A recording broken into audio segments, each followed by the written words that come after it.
इस वीडियो में हम पाठ 11 स्वार्थी दानव के अभ्यास और स्वाध्याय का सॉल्यूशन करेंगे। सबसे पहले अभ्यास देखते हैं।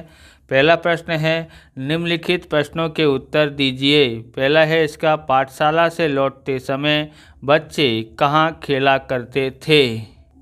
तो पहला प्रश्न है, पाठशाला से लौटते समय बच्चे कहाँ खेला करते थे। इसका उत्तर है, पाठशाला से लौटते समय बच्चे बाग में खेला करते थे। कहाँ पर खेला करते थे? बाग में। दूसरा है, दानव स्वभाव में कैसा था। तो उत्तर है, दानव स्वभाव में स्वार्थी था। और तीसरा है, बाग पर किसकी मेहरबानी थी। बाग पर बर्फ़ और कोहरे की मेहरबानी थी। ये 5 रुपये वाला पेन रेडॉल्स एरो स्लिम पेन, आप इसको ख़रीदना चाहते हैं तो आप ख़रीद सकते हैं। देखिए कितना शानदार पेन है, लुक में भी अच्छा लगता है, राइटिंग भी इससे अच्छी आती है। तो आपको नीचे लिंक मिल जाएगी, वहाँ से आप इसको ख़रीद सकते हैं। बराबर 5 रुपये का पेन है, यानी कि आप 5 पेन खरीद सकते हैं। या पर आप 70 पेन खरीदते हैं तो ये 3 रुपये से भी नीचे का पड़ता है। तो आप जाके ख़रीद लेना, चेकआउट कर लेना। ओके, आगे देखते हैं हम लोग। तो ये है हमारा चौथा प्रश्न, बगीचे की हरियाली को किसने ढक लिया था। तो उत्तर है, बगीचे की हरियाली को बर्फ़ ने अपनी सफ़ेद चादर से ढक लिया था। छठा है, पाँचवा ये है, आगे पीछे हो गया है तो पाँचवा है ये, क्या बच्चे दानव से डर गए थे।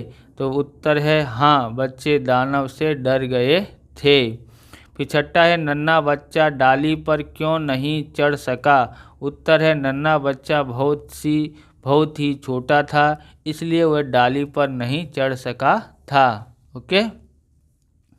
सातवां है, अंत में दानव किसके साथ बाग में खेल रहा था। उत्तर है, अंत में दानव बच्चों के साथ बाग में खेल रहा था, क्योंकि उसका मन जो है वो बदल गया था, इसलिए छोटे बच्चे के साथ वह खेल रहा था। आप इस प्रकार के वीडियो देखना चाहते हैं तो डिस्क्रिप्शन में आपको प्लेलिस्ट की लिंक मिल जाएगी अलग अलग विषयों की, वहां से आप देख सकते हैं। चैनल पर नए हैं तो चैनल को सब्सक्राइब कर लेना, क्योंकि हम इस प्रकार के वीडियो आपके लिए बनाते रहते हैं। दूसरा प्रश्न है, नीचे दिए गए शब्दों के शुद्ध उच्चारण कीजिए। यह है, पहला है पक्षाताप, दूसरा है आमंत्रित, और तीसरा है सौंदर्य, चौथा है निश्चय, और पांचवा है आनंदित।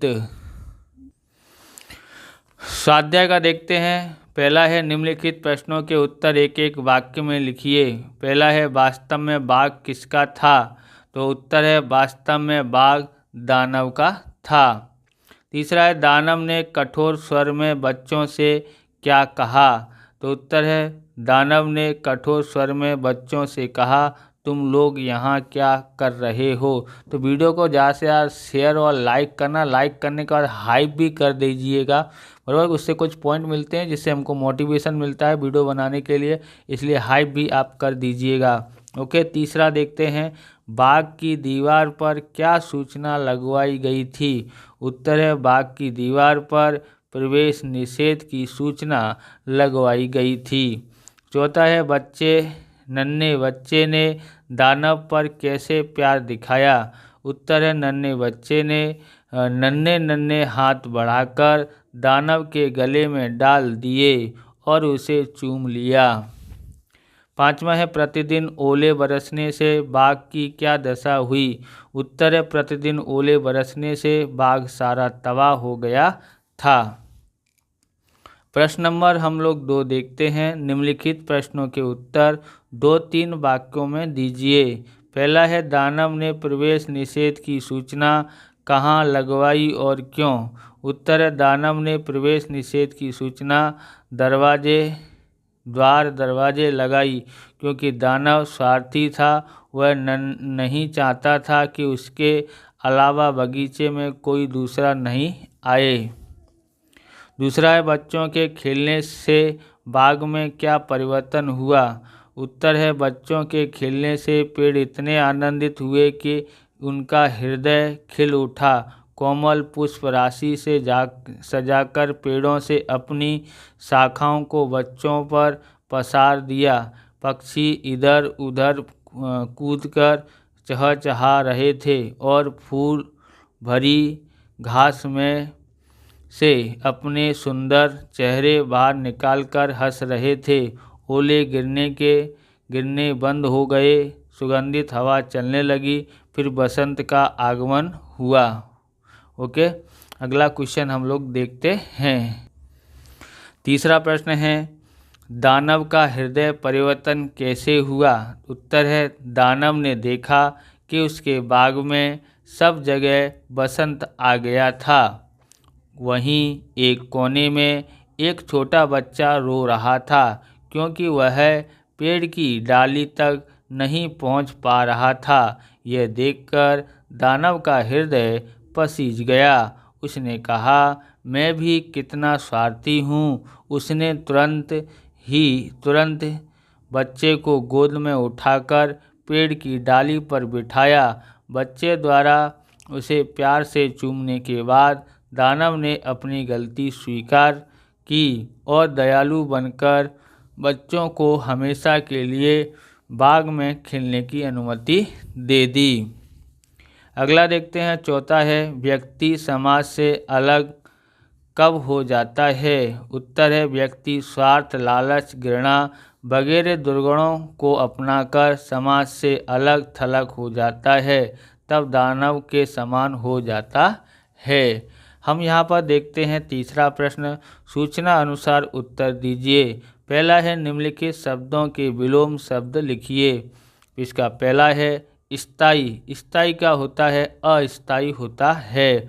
दूसरा है कठोर। कठोर का होता है विलोम शब्द मुलायम। तीसरा है रंज। रंज का होता है विलोम खुशी।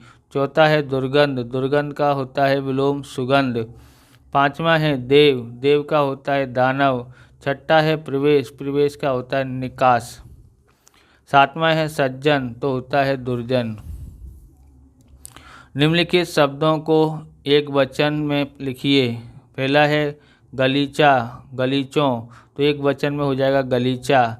फिर दूसरा है बच्चों, बच्चों का हो जाएगा बच्चा। तीसरा है चिड़िया, चिड़िया का होता है चिड़िया। चौथा है नदियाँ, नदियाँ का होता है नदी। ओके। तीसरा है निम्नलिखित शब्दों को स्त्रीलिंग के रूप में बदलिए। पहला है नौकर, तो नौकरानी, बराबर। दूसरा है मालिक, तो मालिकिन। तीसरा है कवि, तो कवित्री। चौथा है विद्वान, तो विदुषी। और पांचवा है सम्राट, तो सम्राटिनी। चौथा है निम्नलिखित शब्दों के समानार्थी शब्द लिखिए। पहला है देवता, तो देव सुर, बराबर। फिर दूसरा है बाग, बगीचा, उपवन। तीसरा है राक्षस, तो दानव, दैत्य। चौथा है वृक्ष, पेड़, दरख्त। पांचवा है पक्षी, खग, पंछी होता है। चौथा है नीचे दिए गए वाक्य में सही विधान के सामने और गलत विधान के सामने का निशान लगाइए। पहला है प्रतिदिन शाम को पाठशाला से लौटते समय बच्चे बाग में जाते हैं, तो ये कैसा विधान है? सत्य विधान है, बराबर। ख है बर्फ़ ने अपनी सफ़ेद चादर से बगीचे की हरियाली को ढक लिया, तो ये भी विधान सही है। ग है दानव को अपने पूर्व कृत्यों पर पश्चाताप नहीं हुआ, ये भी गलत है। घ है जब दानव का हृदय परिवर्तन हो गया तो वह आदरणीय हो गया, ये विधान सही है। यानी कि 3 सही हैं, खाली ये ग वाला जो है वो गलत विधान है, बराबर। इस प्रकार से ये वीडियो पूरा होता है। अगर आपको हमारा वीडियो अच्छा लगे तो लाइक करें, शेयर करें, कमेंट करें। चैनल पर नए हैं तो चैनल को सब्सक्राइब करें। मिलते हैं नेक्स्ट वीडियो में। जय हिंद, जय भारत, वंदे मातरम।